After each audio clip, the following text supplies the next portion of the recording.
Olá, meu nome é Daniel de Oliveira, sou aqui de Poços de Caldas, no sul de Minas Gerais.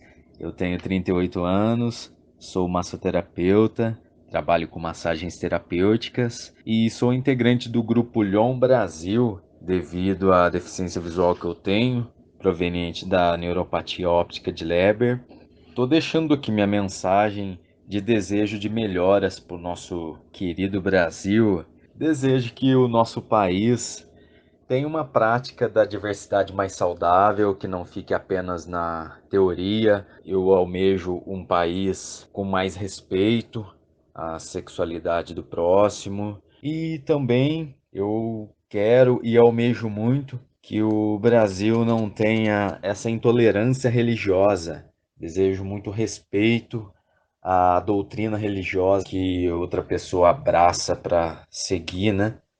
Falta muito respeito ainda nessa parte também. E é isso, pessoal. Um abraço para todos vocês.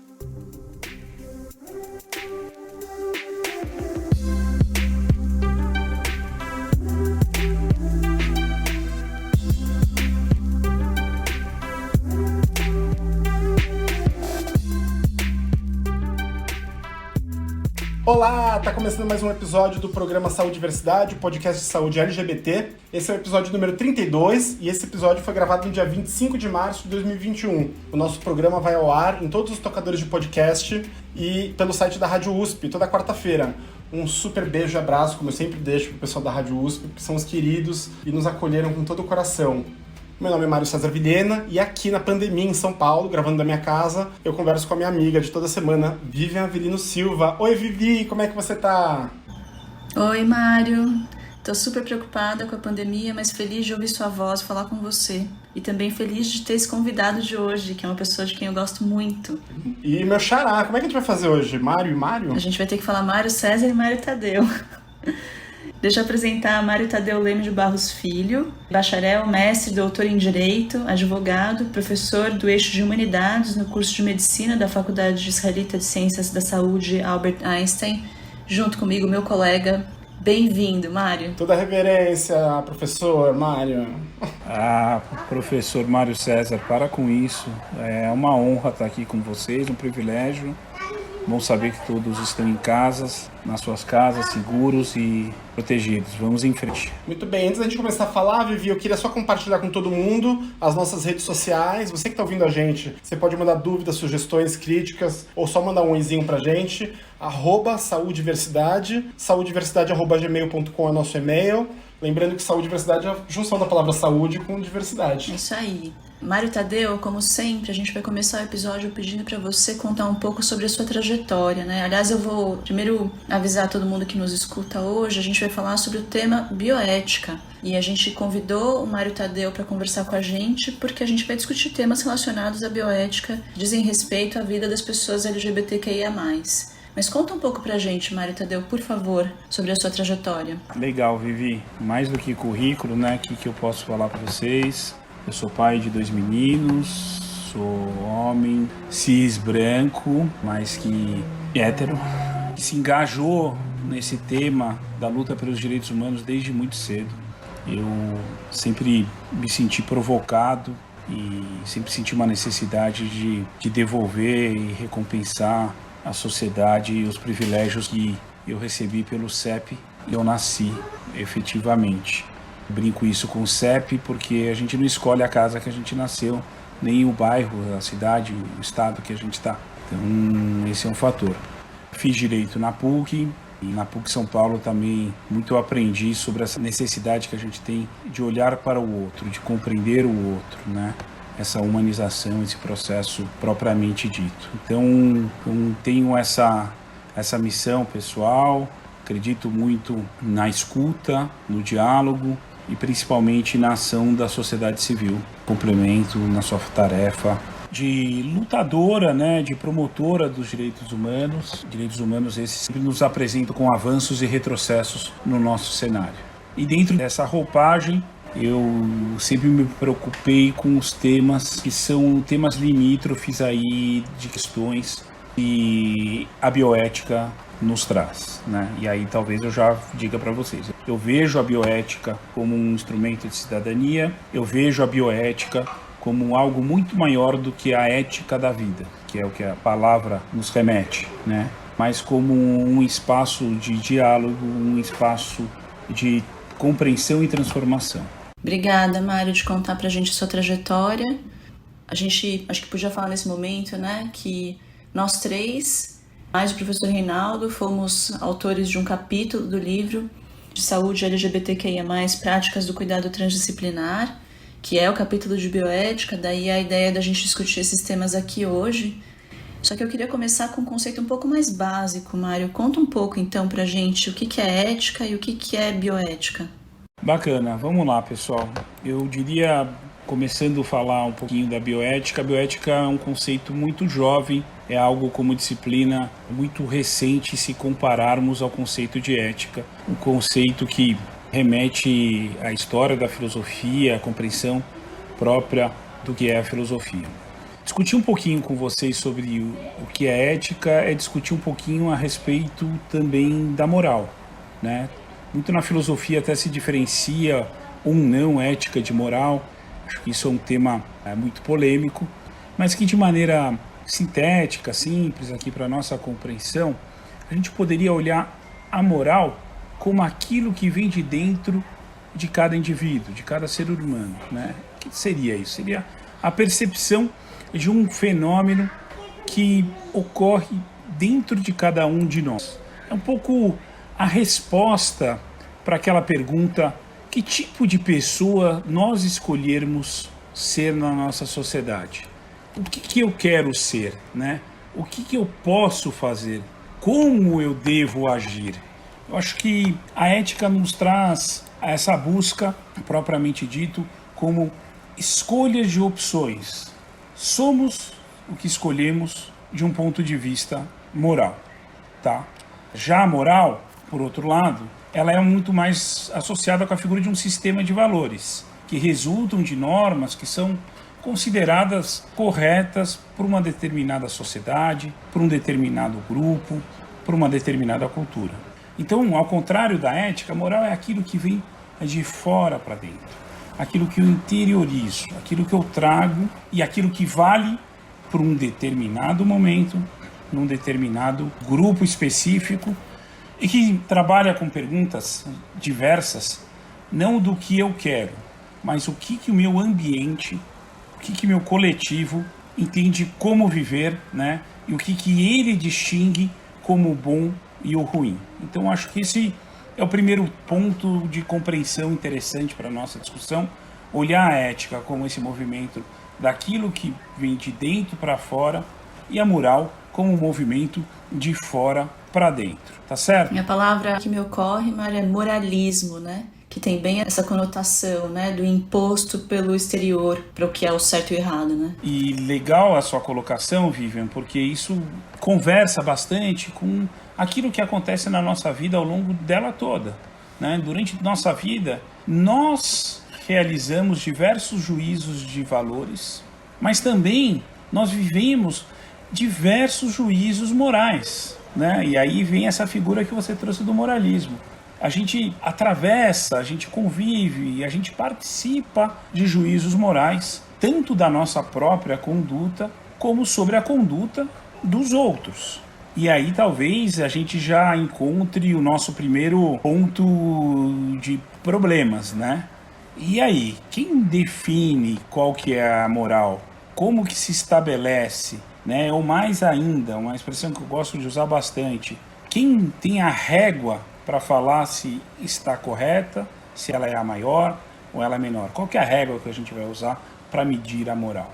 Então essa que é a figura que está por trás dessa ideia, da ideia na qual a bioética vai nascer, que é a ideia da ética. Tá? Ficou claro? Eu acho que esse primeiro ponto para vocês. Sim. Então, Mário, pensando tudo isso que você está contando para a gente, de que forma as questões da bioética elas podem estar presentes no dia a dia e podem influenciar a saúde das pessoas? Acho que é melhor a gente ir com calma, né? Porque é um assunto muito profundo. Mas como é que a gente encontra a ética e a bioética no nosso cotidiano? Legal, Mário. Eu acho que como da ética a gente chega à bioética, talvez eu ajude aqui nesse caminhar aqui coletivo nosso, né?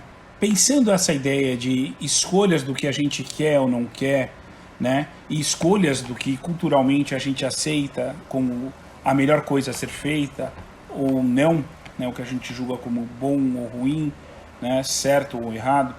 Nós nos deparamos em determinado momento da história, que eu diria moderna, com questões relacionadas a estas escolhas e tomadas de decisão da saúde. E eu gosto sempre de, quando eu falo a respeito disso, passar uma pré-compreensão do que seria esse nascimento da bioética. Eu gosto de contar alguns causos, que eu pretendo ser um pouquinho rápido aqui, não quero cansar todo mundo, que é quase que uma micro-história da bioética, né? O professor Albert Jansen, falecido agora, infelizmente, vitimado pela Covid, né? Muitos bioeticistas faleceram nesse ano e ano passado por força da Covid. O Jansen, ele fala que é o seguinte: 3 coisas aconteceram na história da bioética que ajudaram a consolidar ela como um tema preocupante para o nosso cotidiano, um tema da nossa sociedade. Quais foram esses? Lá em 1962, nos Estados Unidos, nós tivemos a criação de um comitê de admissão de políticas do Centro Renal de Seattle, conhecido como Comitê de Seattle. Este comitê, ele foi criado num hospital por uma questão que era logicamente simples, mas extremamente complexa. Um hospital que cuidava de pacientes com problemas renais, que tinha um número limitado de aparelhos para realizar diálise, e precisava escolher quem dialisava e quem não dialisava. E eu gosto de brincar, né, que qualquer coincidência com a nossa atual situação não é um mero acaso. E aí o que esse hospital fez? Ele criou um comitê composto por pessoas diversas, como que não médicos, compostos por representantes da sociedade, para tomar a decisão quem dialisava e quem não dialisava. E aí uma repórter americana de uma revista de altíssima circulação fez uma matéria trazendo isso à discussão da nossa sociedade. Quer dizer, no caso, na sociedade deles. E isso chamou muita atenção, como essas decisões eram tomadas. Esse é o primeiro caso que eu chamo a atenção e que é chamado a atenção por parte do Jansen, né? Quem que decide sobre isso, né? Que perguntas que saem daí? Quem tem que decidir quem dialisa e não dialisa, né? Mais do que isso, quem deve decidir quais são os recursos disponíveis, né? E que critério que eles têm que adotar, como tomar essa decisão.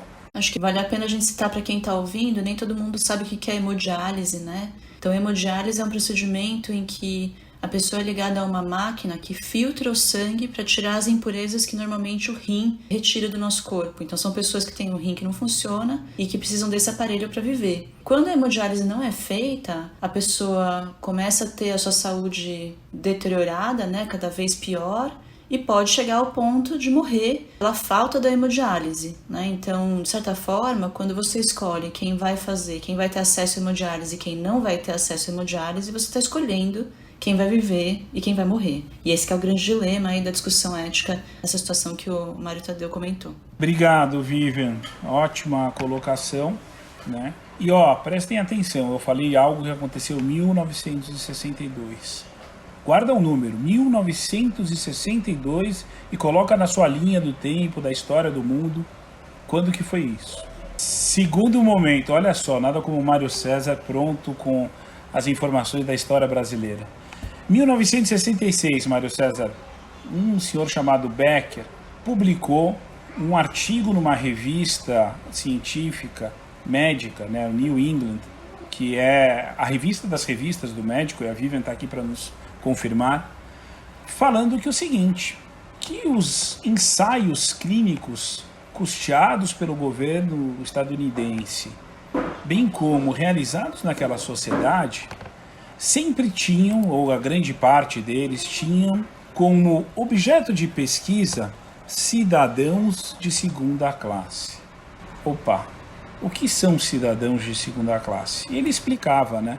São internos em hospital de caridade, adultos com deficiência mental, crianças com retardos mentais, idosos pacientes psiquiátricos, recém-nascidos, presidiários, pessoas em situação de rua, entre outros. E aí, se não bastasse isso, dos 50 artigos que ele olhou que tinham sido publicados nessa revista de grande prestígio naquele ano, só dois artigos apresentavam um protocolo de pesquisa específico com um termo de consentimento, quer dizer, um documento na qual a pessoa que passava por aquela pesquisa consentia, né? Mostrava que ela tinha conhecimento do que se trata e confirmava, autorizava passar pela pesquisa. Das 100 pesquisas realizadas em 1964, segundo Becker, 1/4 revelava maus-tratos ou violações éticas. Isso causou um reboliço no universo científico americano, porque como que o governo dava dinheiro para a própria sociedade fazer mal à sociedade, ele custeava isso, e para discriminar sem fundamento a sociedade entre cidadãos de primeira classe e segunda classe. E isso vai de encontro de um outro caso, que não é o que o Jansen fala, mas que eu já quero mencionar para vocês, que foi uma pesquisa, e acho que a Vivian poderia contar um pouquinho mais, que ela deve ter muito mais informações do que eu, que é Tuskegee, né? Tuskegee foi um estudo populacional, geracional, realizado, né, numa cidade predominantemente negra, né, num estado muito pobre do Alabama, né, na qual se encontra. Foram anos de pesquisa e sempre me incomodou muito é o fato que os meus amigos médicos me explicam, né, meus colegas, que no meio dessa pesquisa o tratamento para sífilis já estava consolidado, né, já tinham descoberto a penicilina, né? Não é isso, Vivian? Estou certo? Então, o Tuskegee começou na década de 30, ele era um estudo que tinha como objetivo descrever a história natural da sífilis, que de fato é uma doença que tem uma evolução bastante longa, né? Tem pessoas que ficam 40 anos para ter os desfechos finais de sífilis terciária. E aí, essa cidade tinha população predominantemente negra, pessoas bastante carentes foram meio que convocadas para participar desse estudo sem saber que se tratava de um ensaio clínico, uma pesquisa, né, de uma coorte de pesquisa. Elas estavam imaginando que elas estavam recebendo atendimento médico, né, desconheciam o fato de serem participantes de pesquisa e de fato teve esse componente que no meio da década de 40 se descobriu a penicilina e a efetividade dela para o tratamento da sífilis, mas esse tratamento, embora tenha sido implementado como standard of care, né, o padrão em outras condições, para esses indivíduos não foi oferecido, com o objetivo, né, de continuar a observação da história natural da doença. E chama muito a nossa atenção, né? Hoje é uma coisa clara e obviamente errada, mas naquela época ela foi amplamente aceita em nome de se gerar informações relevantes sobre a história natural, o curso da doença, etc., né? Então esse é um estudo emblemático, né, de como a bioética acabou evoluindo por força de erros cometidos, né, pelos pesquisadores. Pois é, a Vivian já deu um teaser aqui da onde eu queria chegar com vocês. Tuskegee rodou, esse estudo continuou de 1932, como a Vivian falou, até 1972, pessoal.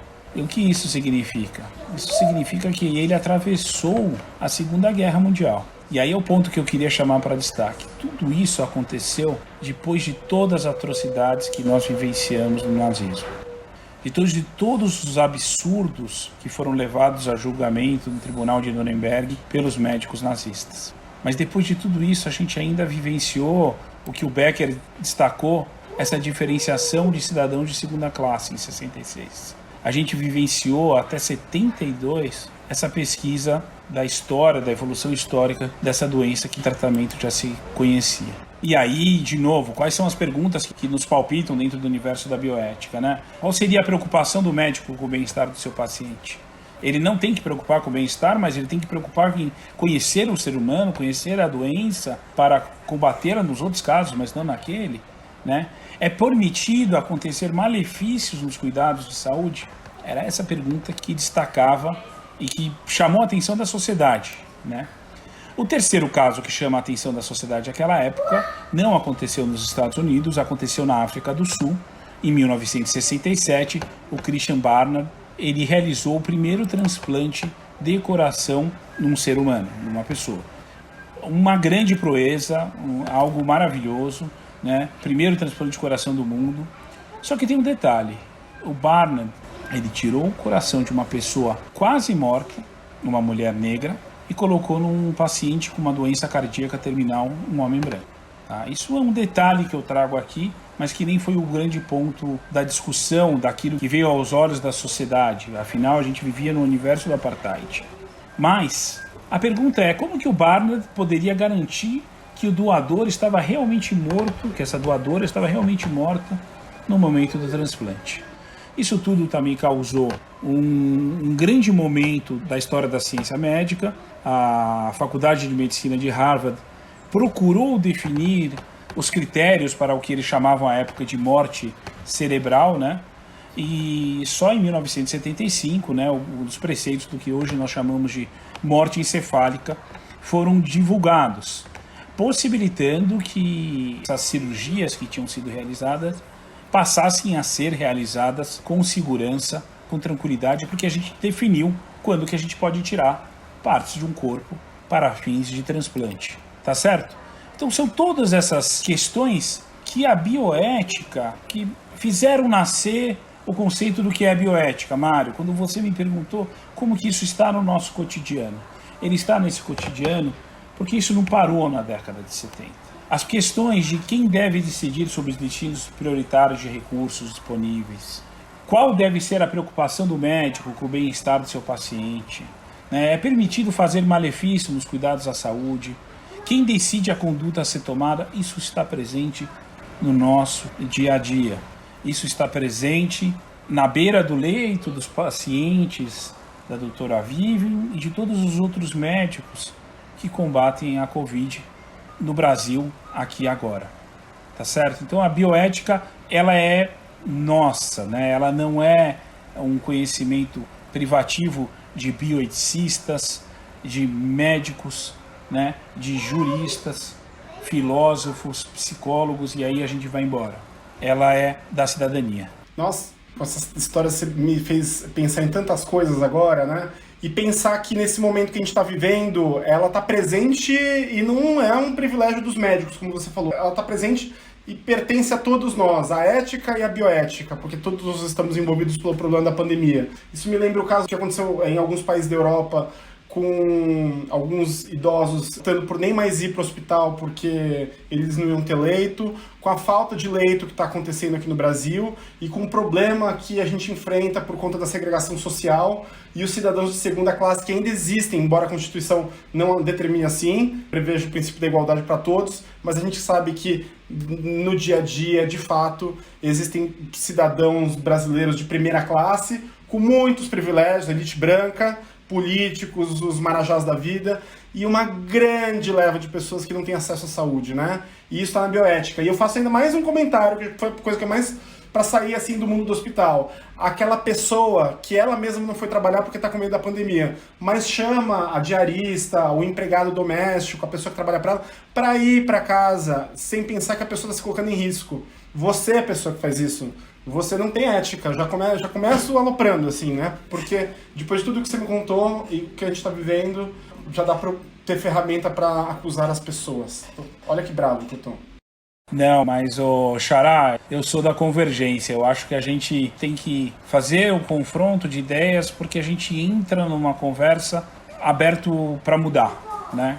Então, acusar não basta. A gente precisa ter, para mim, a bioética. Aí vocês vão falar, pô, Mário, você falou um monte, contou uma história, interessante, muito bom, legal a gente saber que isso aconteceu. Mas afinal, o que é essa bioética? Pessoal, a bioética é um campo do conhecimento, e isso se organizou como uma disciplina, né, multiprofissional, né, plural, que trata de conflitos. O que o Mário César acabou de falar, as histórias que eu contei todas para vocês, que ela trata de conflitos, ela trata a questões relativas a estigmas, a direitos, né, a temas controversos, principalmente no caso aqui dos cuidados de saúde.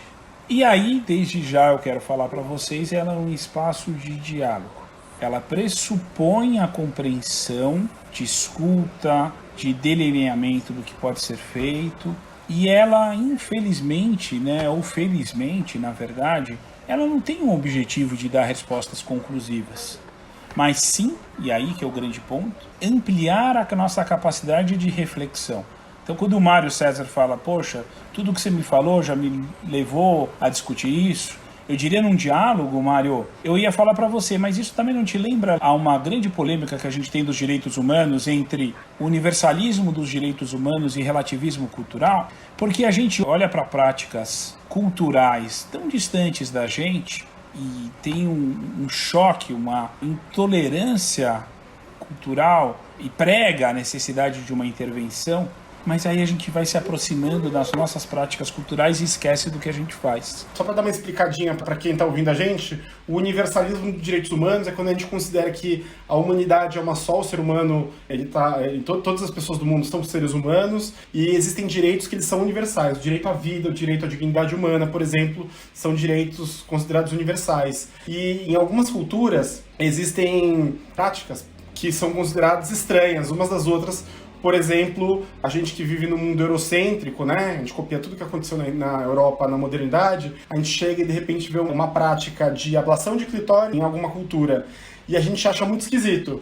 E aí tem um grupo teórico que fala assim, não, mas a cultura é deles, deixa eles continuarem fazendo essa prática. O nome disso é relativismo.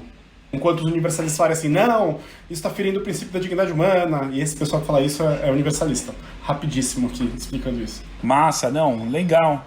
E aí o que eu ia comentar, eu ia fechar é o seguinte, mas se a gente defende essa prevalência dos direitos humanos, a gente esquece que em algumas práticas da nossa cultura podem ser extremamente desiguais e incorretas. Então eu gosto muito de falar, bom, a gente olhou para tudo isso, mas depois a gente vai aceitar e a gente não vai questionar o fato dos serviços domésticos, por exemplo, que o Mário César acabou de falar aqui. Então é muito natural que pessoas que não são dessa família vivam junto com essa família, como se pertencessem a ela, mas sentando numa mesa diferente, dormindo num quarto diferente, comendo de uma comida diferente, e muitas vezes se privando aqui de muitos fatos. Eu faço um convite aqui, já deixo uma dica, eu gosto de dar muita dica. Tem um documentário que chama Domésticas, do Cristiano Mascaro. Documentário, eu acho ele muito provocativo, né? Ele leva muitas reflexões, não sei se eu concordo com ele em muitos fatores, mas enfim, tem uma cena que uma empregada doméstica num determinado estado do Brasil conta para a criança dessa casa que não pôde sair, que teve que ficar lá meses a fio, porque estava ajudando a cuidar de um avô, de uma avó que tinha sofrido um acidente e que ela não imaginava, né? Já mandei spoiler, né, pessoal? Deveria ter ficado quietinho. Mas ela não imaginava que aquele período que ela ficou trabalhando seria o último mês de vida do filho dela. E ela não pôde conviver com o filho dela no fim da vida dele. Então, a gente não dá para trabalhar muito com as polarizações, os maniqueísmos, né, e os julgamentos pré-conceituais, né, de conceitos prévios. A gente tem que ter a humildade de reconhecer a incompletude da nossa cultura, e aqui eu tomo isso emprestado de um sociólogo português, o Boaventura de Souza Santos, reconhecer que a gente precisa de um diálogo multicultural que pressupõe eu reconhecer de uma maneira simples que a minha cultura não é a completa, não é a certa, e ela pode muito ganhar com a diversidade. E aí aqui eu acho que eu abro a porta. Essa mensagem é para a classe média, Mário, porque eles acham que o padrão deles tem que ser universal. Mas, Vivi, eu vou dar uma pausinha aqui na nossa conversa porque eu queria que vocês ouvissem isso que está tocando agora. Essa música que está tocando aqui no fundo é de uma banda chamada Fado Bicho, uma banda portuguesa, e eles homenageiam o Brasil e a mulher do fim do mundo, a nossa eterna Elza Soares, mulher mais maravilhosa do mundo, nossa diva de todas as divas, negra, rainha africana. Fado Bicho com vocês. Da nossa canção, figura bizarra que é o som da guitarra, o fado viveu. Trocava de amores, mas os seus valores jamais os vendeu. Oh, Lila fadista, a tua linda história o tempo gravou a nossa memória. Oh, Lila fadista, a tua voz ecoa nas noites bairristas, boémias fadistas da nossa Lisboa. E quem quiser mandar uma mensagem pra gente, manda pro @saudiversidade, saudiversidade@gmail.com. Vivi. Muito linda a música, amei, Mário. Eu queria só fazer um comentário em relação ao que o Mário Tadeu falou antes. Que bom ouvir de você que a bioética convida ao diálogo, né? E que ela não quer trazer respostas certas ou erradas, mas ela quer trazer a discussão, né? E discussão no bom sentido, né? De dialogar, né? De ser aberto à escuta. Porque eu acho que, como médica, quando você escuta, fulano de tal teve uma infração ética, ou foi acusado de uma infração ética, sei lá, né? Isso pesa como se fosse uma condenação imediata, sabe? E muita gente, acho que falha em assumir que o que foi julgado antiético é absoluto, inegociável, né? E vai ser determinante para a carreira daquele indivíduo para sempre, né? Ou para a possibilidade dele de atuar. Então eu acho que esse conceito de que a gente abre ao diálogo e não à condenação é importante. Eu gostaria de fazer um comentário, Vivi, que é um fator relevante a gente olhar que é o seguinte: eu construí um conceito para vocês mostrando que essa bioética ela não é dogmática, ela busca a convergência de opiniões, porque na verdade toda a reflexão, todo o diálogo tem que buscar a construção de opiniões comuns, né? Mas só que não existe o conceito do que é a bioética, mas sim o que são as bioéticas, né? São diversas bioéticas que a gente tem. E aí a gente adjetiva as bioéticas ao longo desse universo. É um campo aberto de encontro, de diálogo. Mas veja só, você trouxe a questão da ética profissional. E aí tem um grande ponto, que a ética profissional, ela trabalha com a figura do que é aquilo. Na verdade a gente chama de ética, mas a gente deveria chamar de moral profissional. Porque o que é o exterior que espera que um profissional se comporte? O que a sociedade espera ter como um bom profissional? Um bom médico, um bom advogado, um bom psicólogo, o que seja, tá certo? E aí, ao mesmo tempo, o que essas áreas, esses profissionais autônomos esperam como bons colegas? Que tipo de colega que você guarda que tenha nesse universo? É por isso que é um problema da ética, a publicidade, os honorários, as condições de trabalho, né, as condutas, não só os erros, tá certo? E a grande dificuldade que está por trás dos julgamentos éticos, né, desses julgamentos morais, é que são processos que causam impactos emocionais, são solenidades que são perturbadoras, porque a pessoa que passa por esse julgamento, ele se rejulga a todo momento. Eu estou devendo alguma coisa? Eu fiz algo errado? Eu não fiz nada errado. E só que não é da noite para o dia que esse julgamento acontece. Isso demora anos, é um processo, um procedimento. Dá certo? E essa ética também, profissional, ela não é fechada. Ela precisa ser repensada. Olha os problemas e os temas que a ética profissional, no caso da medicina, tem enfrentado recentemente, tais como telemedicina, autonomia na tomada de decisão, né? O médico pode receitar o que for, ainda que isso seja contrário à medicina baseada em evidência, tá certo? Publicidade, parece besteira, mas e aí? O que é uma rede social, um grupo de Telegram, um Instagram, ou ainda um próprio podcast, um áudio varializado, tá certo? Como isso se dialoga entre os pares e como isso se dialoga com a nossa sociedade. Então, a bioética, para além da ética profissional, ela trabalha com essa ideia de um campo aberto de encontro e de diálogo, tá? E isso é uma ideia que está lá desde o comecinho desse conceito que eu falei para vocês, lá que surge dos anos 70, todos aqueles causos que eu contei, de olhar para a bioética com essa lente. Eu gosto muito dessa imagem, né? A lente da bioética. E eu convido todo mundo que estiver escutando e se interessar sobre a bioética, que passe a colocar essa lente para a gente olhar nosso cotidiano, os nossos problemas aí como um todo. Acho que a gente já se sentiu convidado, né? Porque com os exemplos que você deu, a gente já se tocou de um monte de situações agora que nesse momento a gente está vivendo e que remetem realmente a uma discussão bioética. Agora aqui para o nosso podcast, Mário, a gente está interessado em questões bioéticas que atingem a vida e as vivências e sofrimentos de pessoas LGBTQIA+, de uma forma distinta.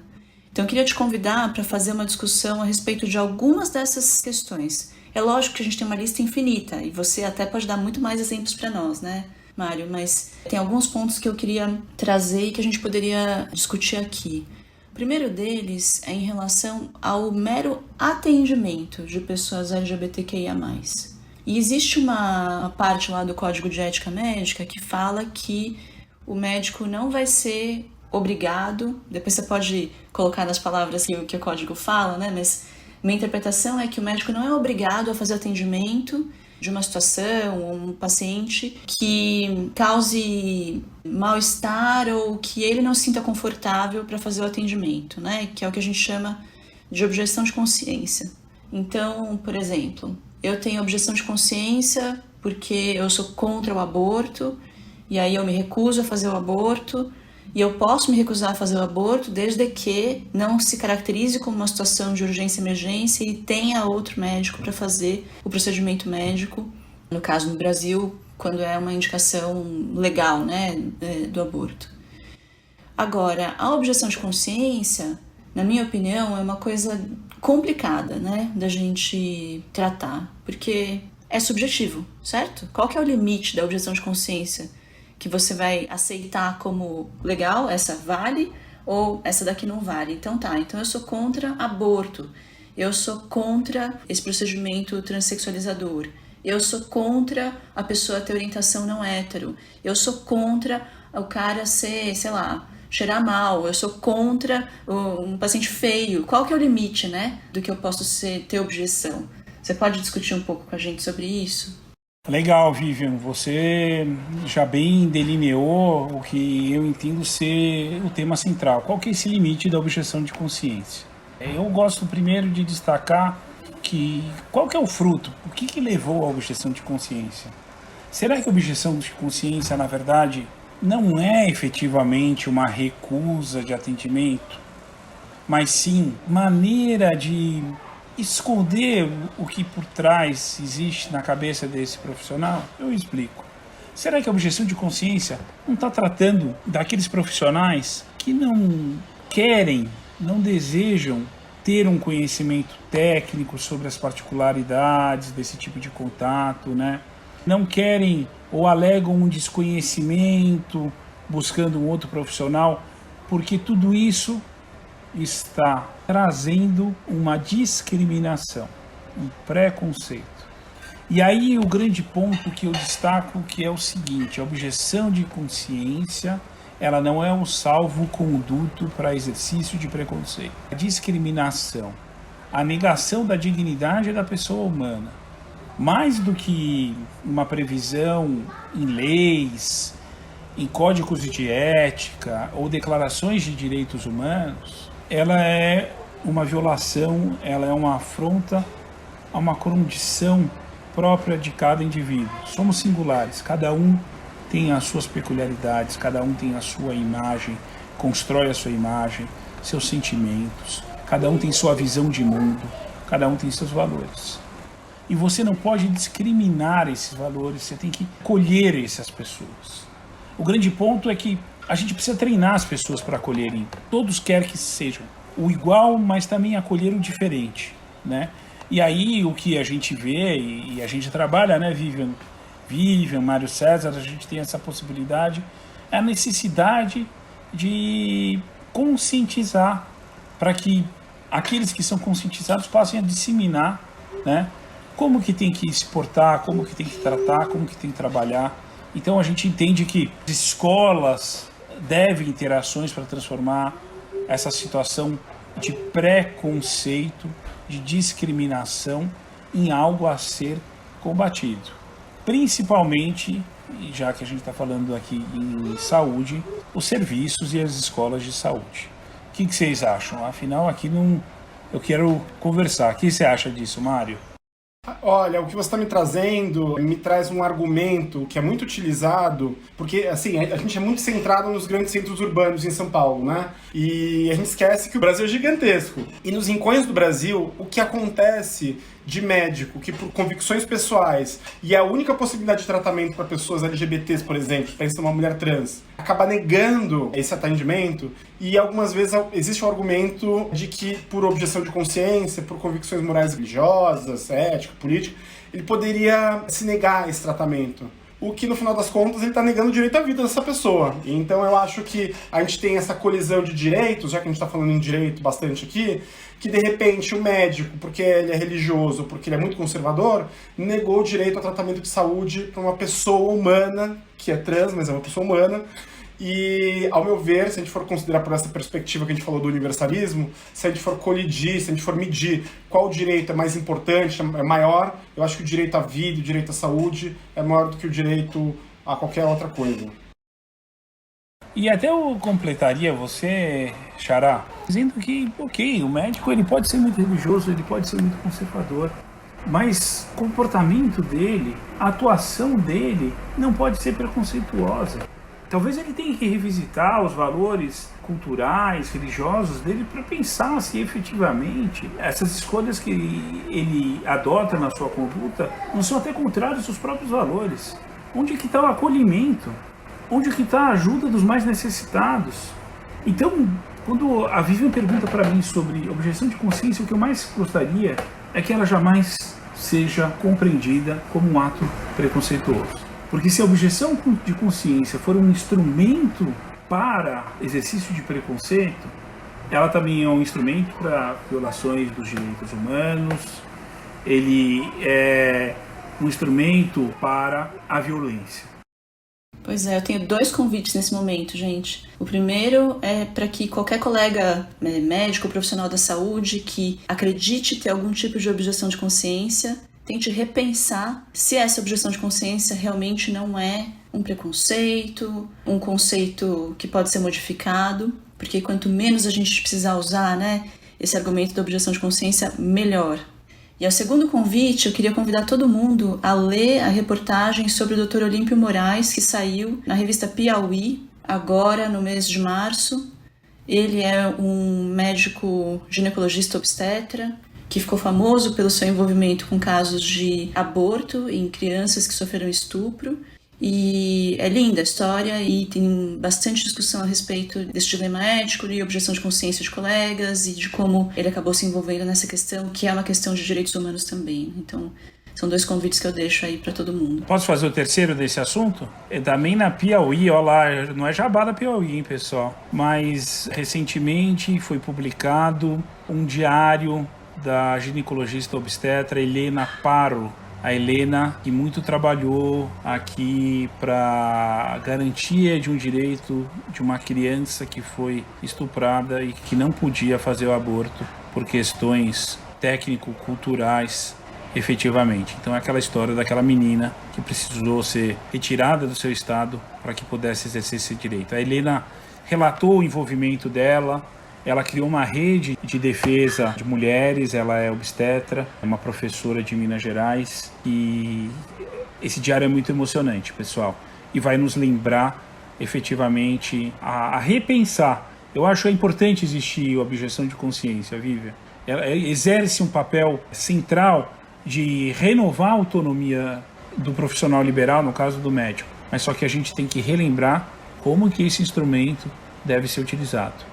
Jamais como uma ferramenta de discriminação. Vou pegar um aspecto mais simples, porque a gente já ouviu em aula, em palestra, na rua, de médicos, que eles falam assim, olha, eu não sou preconceituoso, mas, poxa, às vezes também, no universo LGBTQIA+, eu tô no meu consultório, e aí eu vejo os caras que vão ser atendidos se beijando. Isso é um absurdo também, tem uma senhorinha que pode se incomodar com essa situação. Eu queria fazer alguns comentários sobre essa possibilidade de argumento. Primeiro, isso não é objeção de consciência, isso é homofobia. Por que é homofobia? Porque você já deve ter visto médico que pensa assim, um monte de casal hétero com filhinho, um velhinho e uma velhinha, se beijando no consultório, e falando assim, olha que fofo, 2 velhinhos se beijando. Agora você pega 2 caras se beijando, você vai ficar meio horrorizado. Ou seja, se você sente isso, quer dizer que você é homofóbico. Primeiro. Não tô falando que é pra galera sair fazendo suruba também nos consultórios dos outros. Tô falando que, assim, se você se incomoda com troca de carinho entre pessoas LGBT, é porque você tem LGBTfobia, porque você não tá acostumado.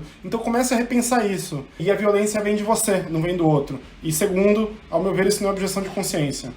Gente, então, muito bom, adorei. Agora eu queria trazer outra discussão que tem a ver com bioética e vivência de pessoas LGBTQIA+, que é o caso de cirurgia precoce em crianças intersexo. Para quem não se lembra, são crianças que nascem com a genitália não completamente característica do sexo biológico. Por exemplo, é uma criança que é XX, que tem uma genitália com o clitóris mais desenvolvido, maiorzinho, por conta de problemas hormonais ou por conta de problemas até cromossômicos, às vezes, né?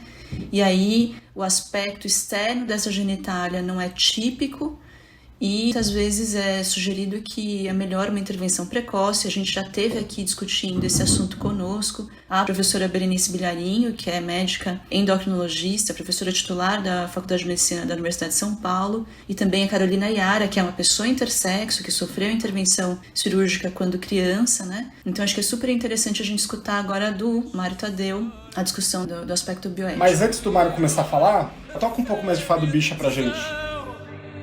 Chinela no pé, um ar de ralé no jeito de andar. Se Lila passava, Lisboa parava para ouvir cantar. Ai, Lila fadista, sem rede nem pista, rugir de leão. Não pede louvores e atiça as cores do teu coração. Oh, Lila fadista, a tua linda história, o tempo gravou na nossa memória. Oh, Lila fadista, a tua voz ecoa nas noites baixas. Massa. Pessoal, eu acho que esse talvez seja um dos temas mais difíceis a serem tratados na discussão bioética de todos os tempos, né? A gente tem aqui essa figura da atribuição de gênero como algo pouco ou nada falado na nossa sociedade, né? Lembra quando eu falei sobre a necessidade de a gente saber que isso existe, como isso acontece e discutir? Eu acho que a bioética ela tem um pouco essa história. Bom, vamos trazer isso aqui para discutir na mesa do jantar, na sala, né? É discutir como que vai ser o dia que eu vou morrer. Ah, gente, tá lá, domingão, almoço de domingo, frango, macarrão. Quem vai morrer primeiro aqui e o que quer que faça com isso? Como que vocês querem que sejam os seus últimos momentos? Mas, enfim, isso é algo que não é falado. A gente precisa falar disso. E o grande ponto que está por trás disso, a gente não tem preparo moral, né? Lembra da minha ideia de ética e moral que eu trouxe lá do começo? Para não olhar para uma figura não binária. Os moldes binários, eles continuam sendo majoritários no nosso universo. Tem dois amigos meus que dão aula a respeito disso, não sei se vocês conhecem, a Vivi e o Mário César, que tem uma imagem que mostra um degradê sobre esse universo que a gente tem. Então, para mim, o grande ponto é isso, precisamos falar. Mas e o que mais a gente destaca disso? Bom, e as famílias nessa história? E quem está atravessando? Porque vão falar, Mário, você fala isso porque você não viveu isso. Não é porque eu não vivi, mas é porque essas pessoas, elas precisam de um amparo quando eles vivenciam essa angústia dessa dificuldade, né? Quantos centros, quantos locais do Brasil realizam um diagnóstico etiológico multifatorial num cenário como esse? Eu acho que talvez vocês tenham essa informação, a Vivian talvez tenha essa informação melhor do que eu, mas eu tenho quase certeza que são pouquíssimos locais que teriam um acolhimento multiprofissional para essa questão. Você sabe, Vivian? Ou mesmo a capacidade técnica, né, de chegar ao diagnóstico preciso, que depende muitas vezes de análise genética, biologia molecular e outras tantas coisas que podem ser muito complexas, né? Pois é. E eu acho que, assim, não adianta também uma imposição de um paternalismo, né, uma determinação clínica. Os pais vão ter um papel primordial nesse universo, pessoal.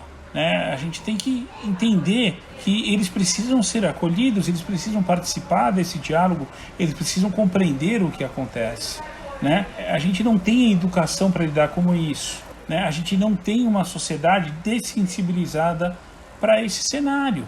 Então, necessariamente, eu acho que esse cenário, quando se coloca como um debate bioético, ele ganha uma complexidade muito grande, que foi o primeiro ponto que eu falei aqui. E aí eu tenho que olhar com alguma lente, eu tenho que pegar uma ferramenta, alguma maneira para encarar isso daí. E aí eu vou trazer aqui e contar um pouquinho de uma das ferramentas da bioética, que eu diria que são as mais importantes, né? A majoritária que a gente usa mais, que é o principialismo. Então a gente poderia olhar para isso aqui pela lente, pela ótica de alguns dos 4 princípios relevantíssimos à bioética. Um deles é o princípio da autonomia e o outro é o princípio da não maleficência da criança. E aí, como que se dá essa autonomia desses pais para essa tomada de decisão? E como que eles vão medir quão bem eles vão fazer para a criança, o que eles vão poder fazer para a criança efetivamente, para se sobrepor a isso daí? Né? O que é melhor a ser feito para essa criança? Qual a responsabilidade desses pais? São essas perguntas que se abrem que vão permitir a gente propor um caminho, alguma possibilidade. Seja a favor da cirurgia, né? Então, porque existe, assim, quem argumenta a favor vai trazer que existe um risco de sofrimento psicológico, porque isso gera um estigma, né? Isso vai gerar influência social, né? Vai gerar ansiedade na família. A questão do registro civil, não sei se vocês trataram desse tema, o Brasil tem prazo para que se defina no registro civil 5 dias. Olha quão curto que é isso. Isso é um relógio, parece que é um relógio que está correndo. Que bom, a gente precisa definir o que a gente vai fazer agora, efetivamente. Mas vejam, pessoal, essa cirurgia precoce, como a Vivian já falou, isso gera angústia e gera sofrimento muitas vezes posteriores, né? Uma piora de qualidade de vida. Essa pessoa vai viver com uma escolha indevida tomada ali atrás, efetivamente, para algo que é muito difícil. Eu acho que vale a pena a gente explicar melhor aqui para quem está ouvindo, né? Que tipo de sofrimento pode ser causado de um lado ou do outro. Então vamos dar um exemplo concreto aqui para ficar mais simples. Vamos supor que é uma criança XX, né, cromossomicamente menina, que nasce com um clitóris hipertrofiado por conta de hiperplasia de adrenal, por exemplo, né? Que... Calma lá. Traduz. Tem uma produção de hormônio alterada que faz com que o clitóris fique hiperdesenvolvido, às vezes até a semelhança de um pequeno pênis, certo? E a genitália ambígua, né? Que tem vagina e tem um pênis, por exemplo, certo? Muito bem. E aí eu posso fazer uma análise ao nascimento dessa criança, falar, é uma menina, vamos fazer uma cirurgia para reduzir esse clitóris hipertrofiado precocemente e rapidamente, cirurgicamente, né, corrigir essa anormalidade, né, e eu tô fazendo aspas aqui para quem não tá me enxergando, certo? E aí assim ficamos todos bem felizes e no binarismo, né, como tudo é o desejado na nossa sociedade. Agora, se essa menina for depois se identificar, né, como um menino trans, ela já foi operada e já perdeu a possibilidade de ter, por exemplo, um tratamento de afirmação de gênero que consiga, por exemplo, trabalhar com o desenvolvimento de um pênis, né? Que é um dos objetivos em alguns casos, tá? Aí você fala, não, mas olha, é muito raro a pessoa querer ser trans, né? A maior parte dos seres humanos é cis e ponto, então vamos corrigir da forma que é o mais prevalente e considerando que se a gente não fizer essa correção precoce, essa criança vai sofrer muito preconceito, muito estigma, até violência, no banheiro da escola, na hora que for no vestiário do clube, enfim, outras tantas situações sociais, porque a sociedade não é capaz de compreender, aceitar, acolher uma genitália que é ambígua, um corpo que é intersexo, né? Ele não pode existir. Então é tão esperado que esse corpo vai sofrer violência que se prefere exercer outra violência, né? Então, acho que veja, né? São raríssimos os casos em que tem um argumento biológico. Aliás, quando você tem um argumento médico-biológico, você pode corrigir somente o problema médico-biológico. O canal da urina que esteja com dificuldade para passar a urina, por exemplo, né? Com uma atrofia. Aí você corrige só isso, você não precisa corrigir toda a alteração anatômica, né? Então, não sei se é claro para as pessoas, né? Por que esse dilema bioético existe? Ah, é menina, corrige, faz virar menina, né? As coisas não são tão simples. E a motivação, né, o argumento a favor da cirurgia precoce, ele é todo baseado na incapacidade da nossa sociedade em acolher essas pessoas de forma correta, de forma sem preconceito, sem estigma, né? Então, o que a gente quer corrigir? A gente quer corrigir a genitália, que não é típica, isso é fácil com uma cirurgia, ou a gente quer corrigir a sociedade, que é difícil, mas é de fato quem está errado, né? Então acho que essa é uma discussão que quando a gente veio aqui debatendo, né, em muitas ocasiões, e foi o grande pensamento que ficou e que cristalizou para mim, sabe, Mário? Esse tema é muito difícil, Vivian, exige efetivamente, como você falou, o diálogo na nossa sociedade. Então é conhecimento de vocês que no Brasil não há nenhuma regulamentação sobre condutas a serem tomadas frente a uma criança intersex, tá? Tanto do ponto de vista de saúde quanto do ponto de vista legal, que para nós isso dificulta ainda muito mais a tomada de decisão.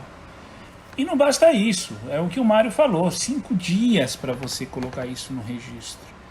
Se não bastasse a dificuldade que se tem por trás disso, você ainda tem uma pressão temporal absurda, né? No exemplo que você trouxe, eu acho que para além das dificuldades que você já relatou, você também corre o risco de ter uma redução da sensibilidade genital. Lembra que o Mário falou agora há pouquinho para nós a respeito de práticas culturais de uma mutilação genital feminina, né? Uma ablação do clítoris da mulher, né? Por quê? Porque a mulher não pode gozar, ela não pode ter prazer, ela não pode ter tesão. Poxa, será que esse cenário que você acabou de trazer, dessa pessoa, essa cirurgia, também não vai negar o prazer, o gozo, o tesão a essa pessoa? Porque escolheram que ela tem que ser mulher, né? Ou escolheram que ela tem que ser homem. É muito complexo, é muito difícil, né? E viver com ambiguidade genital, o que será que a gente pode... Por que a gente não dá escuta para isso? Por que a gente não traz isso, né? Então, um cenário na qual algo não é discutido, e quando precisa se discutir, tomar uma decisão, isso já se virou um tema de urgência. Tem que se fazer precocemente. Nem tempo de reflexão se tem. Então é muito complicado, né? Gente, o Mário, ele tem um tom muito conciliador, né? Você que vai almoçar com o tio do Zap macarrão com frango assado, manda uma mensagem pra gente que daí a gente vai fazer uma lista e um sorteio de quem pode levar o Mário, Tadeu, para fazer a conciliação com o tio do Zap e ninguém tacar macarrão na cabeça de ninguém no almoço de domingo. Adoro, Mário, eu tô querendo encontrar pessoas, é o que eu mais quero. Mas vai ter que ser sorteado, vai ter que me dar um abraço. Eu tô, como diria Caetano Veloso, eu virei o tio do abraçaço. Então é abraçaço para todo mundo. Gente, o último tema que eu queria trazer, e putz, a gente podia ficar aqui mais 2 horas conversando, né, tranquilamente, que assunto tinha, né, mas um tema que eu acho que era importante a gente discutir é a doação de sangue por pessoas não cis hétero. E esse é um tema que conversa aqui com a minha área da infectologia e com a área de vocês do direito, né, dos direitos humanos, que foi recentemente modificado aqui, né, no cenário legal no Brasil. Então, contexto histórico, epidemia de HIV na década de 80, várias pessoas pegando HIV por transfusão de sangue, especialmente os hemofílicos, né, que recebiam uma quantidade muito maior de produtos derivados do sangue, e aí um certo pavor, né, de transmissão do HIV. Quando a gente não tinha exames no banco de sangue, era feita uma triagem torta, né, indireta, através da sorologia do vírus da hepatite B. Aí depois a sorologia foi implementada no banco de sangue, mas junto com uma entrevista na qual informações a respeito da vida pessoal, né, de número de parceiros, tipo de prática sexual, eram uma parte integrante ali da entrevista, já que a gente tinha um teste que não era lá aquelas coisas, né, um teste relativamente falho, ele tinha uma janela imunológica grande, então essa parte da entrevista tinha o seu papel para tentar triar, né, as pessoas que estivessem com qualquer risco de transmitir uma doença pelo sangue para o receptor. O que aconteceu de lá para cá foi que a gente tem testes que são muito superiores, né? Testes que conseguem detectar a infecção em um período tão curto quanto 12 dias depois da exposição. Então a janela imunológica está muito mais curta. E aí, um movimento cada vez mais forte da sociedade civil defendendo que essa pergunta, né, de qual é a sua orientação sexual, né, com quem você faz sexo, passa a ser, agora nesse contexto, e eu acho que a gente tem que colocar na mesa também, né, que os testes de triagem laboratorial são muito superiores, né? Qual é que é a relevância, né? Qual é o sentido da gente continuar perguntando isso? E aí, Mário? E aí eu vou devolver com uma pergunta. É fantástico você trazer esse caso pra gente, mas eu vou devolver com uma pergunta para vocês. Vivi, como infectologista, isso é segurança ou é preconceito? Exato, não é essa que é a questão que está na mesa, né? Porque eu acabei de falar, a segurança ela está sendo garantida por um teste que é muitíssimo superior ao que a gente usava no passado, exceto pelos primeiros 12 dias depois da exposição. Então, se eu tiver tido sexo sem camisinha nas 2 semanas antes da doação de sangue, aí eu tenho risco de já ter HIV e passar na doação. Mas isso independe do tipo de sexo, você concorda, Mário? Sexo hétero, sexo gay, sexo de suruba, sexo em pessoa trans, não trans, não importa. Sexo sem proteção é o que coloca a pessoa em risco, dado que o restante da vida da pessoa já está coberta pelo teste. O que eu estou querendo dizer com isso, né? Tudo que eu fiz de sexo há mais de 2 semanas para trás, não importa. O exame vai tirar limpo. O que é relevante são os últimos 12 dias. E esse que é o período que a entrevista precisa tirar limpo, não é mais a vida inteira da pessoa. Então, a gente fazia perguntas baseado no comportamento, hábitos, práticas da pessoa, independente aí do que ela fez nas últimas 2 semanas, né? O que me interessa com quem ela dormiu, se já faz mais tempo do que o exame vai capturar, né? Eu tô aqui, na verdade, já dando a minha opinião, porque eu já discuti isso tantas vezes, né? Então, é um ponto que eu, como infectologista, eu tô realmente num meio de campo, né? Para discutir do pessoal que faz transfusão e do pessoal que milita.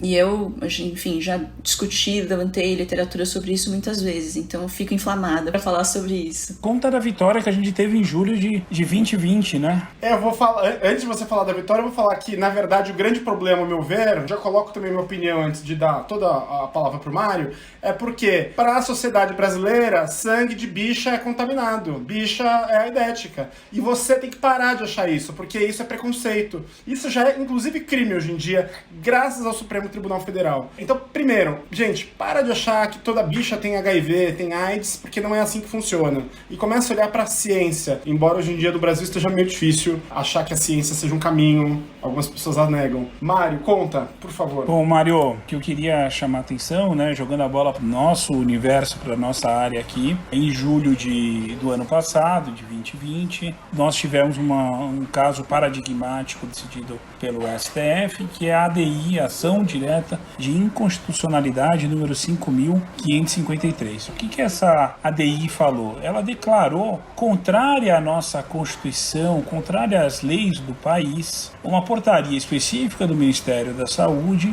e também uma resolução da Anvisa que tratava efetivamente dessa proibição, essa condição de inapto por 12 meses de doar sangue os homens que tinham relações sexuais com outros homens, né, ou as parcerias sexuais destas pessoas, tá? Parênteses aqui, 12 meses é uma maluquice completa, né? Que doença que tem uma janela imunológica de 12 meses que o teste não vai pegar? É um exagero absurdo, né?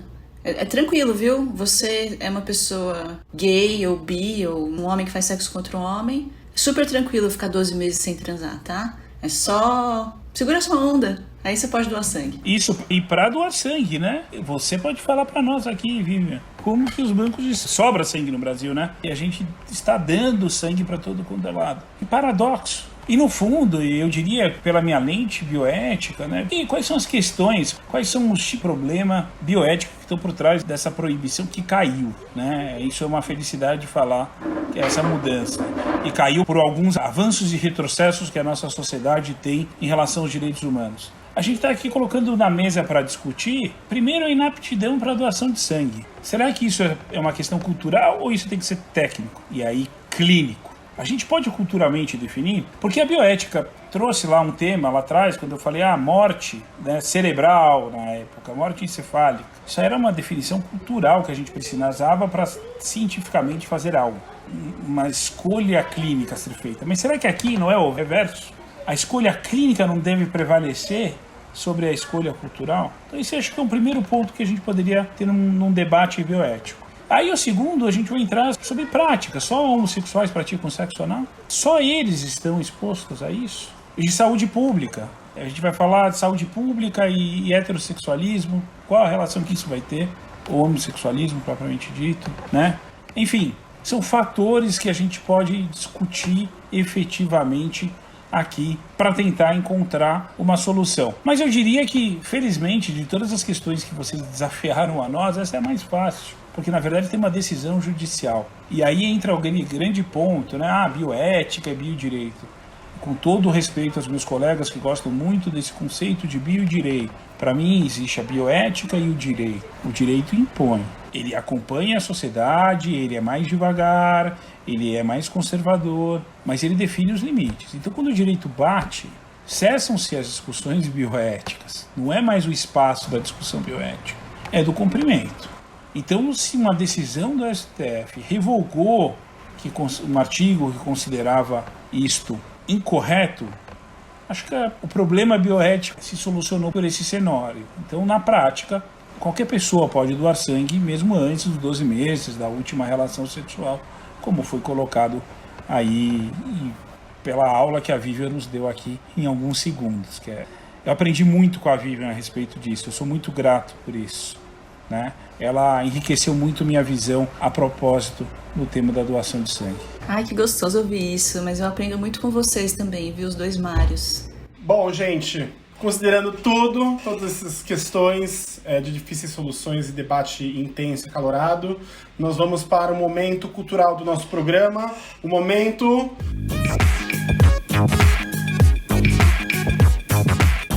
Cultura Transviada. Toca a vinheta.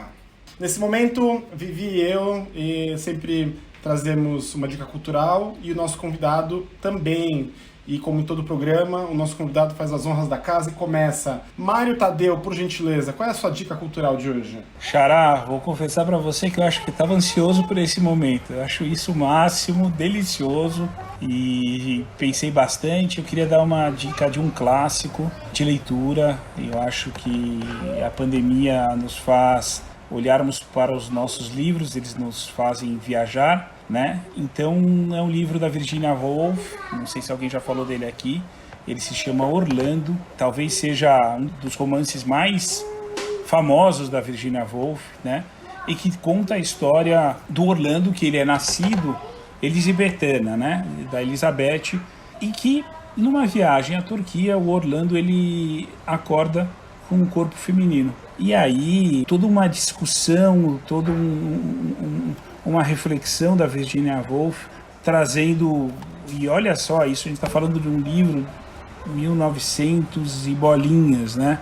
Trazendo temas como gênero masculino, feminino, suas ambiguidades, né? O que se espera disso, o que seria um temor, o que é a esperança dentro desse universo, tá? Então, acho que fica aí uma leitura especial para todo mundo. Muito bem.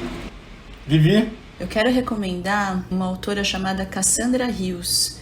Eu não tive a oportunidade de ler ainda, mas eu achei interessantíssima a história e eu queria compartilhar com vocês. Cassandra Hughes era o pseudônimo da Odette Hughes, uma escritora que publicou vários livros, inclusive durante o regime militar, e foi bastante criticada e, na verdade, vetada, sofreu censura na época da ditadura militar por causa do conteúdo erótico não hétero, né? Ela mesma era lésbica e tinha um romance de cunho erótico com um conteúdo lésbico, bissexual, etc. E por conta disso foi muito perseguida. E aí é interessante, né, que quando ela usava outro pseudônimo, um pseudônimo masculino, Oliver Rivers, e ela usava Rivers, né, que o sobrenome dela verdadeiro é Hughes, né, aí ela passava da censura, né, ela não passava quando ela tinha o pseudônimo feminino e passava quando ela tinha o pseudônimo masculino. Então tem todo esse componente, né, da orientação não hétero, mas também do machismo com o qual, né, ela era perseguida na ocasião. Eu achei super interessante, queria compartilhar. Mário? Bom, o meu momento cultura transviada, Vivi, Mário, ele é, na verdade, uma citação de uma peça, é uma citação de uma peça que representa muito sobre a desigualdade social do Brasil, baseado no conto da Mabeia, lá da tragédia grega, e é uma tragédia brasileira, que foi representada em 1975 pela Dama do Teatro Brasileiro, pela Bibi Ferreira, e já vão as minhas homenagens para a dona Bibi, que mudou a forma da gente enxergar o teatro no Brasil. É uma peça, e esse trecho ele demonstra muito da força que a gente tem que ter para superar esse momento, e por isso que eu escolhi isso agora. Não tem exatamente a ver com um dado sobre a cultura LGBTQIA+, mas ela fala muito da superação, da força. É a peça A Gota d'Água, do Chico Buarque e do Paulo Pontes. Ela é feita de monólogos e solilóquios, perguntas e respostas. Segundo ato. Eles pensam que a maré vai, mas nunca volta. Até agora, eles estavam comandando meu destino, e eu fui recuando, recolhendo fúrias. Hoje, eu sou onda solta, tão forte quanto eles me imaginam fraca. Quando eles virem invertida a correnteza, eu quero ver se eles resistem à surpresa e quero saber como eles reagem à ressaca. Eu já lhe dei o meu corpo, minha alegria. Corina, vai chamar Jazão. Diz que tá tudo bem. Pessoal, obrigado. Mais um episódio de Saúde e Diversidade. E até semana que vem. Mário, muito obrigado pela presença, viu? Foi uma honra, um privilégio. Obrigado vocês. Saúde e Diversidade é gravado por Mário César Vilhena e Vivian Avelino Silva e convidados, cada um da sua casa na quarentena, e a gente conta com o apoio de Fernanda Henrique na consultoria técnica, Pamela Quevedo na produção e distribuição, Natália Breda na comunicação e redes sociais, Leandro Jamal na identidade visual e Amanda Saori na edição de som. Então eu queria só agradecer mais uma vez, Mário Tadeu, pela presença aqui, foi um prazer. Brigadão, Mário, beijo para todos.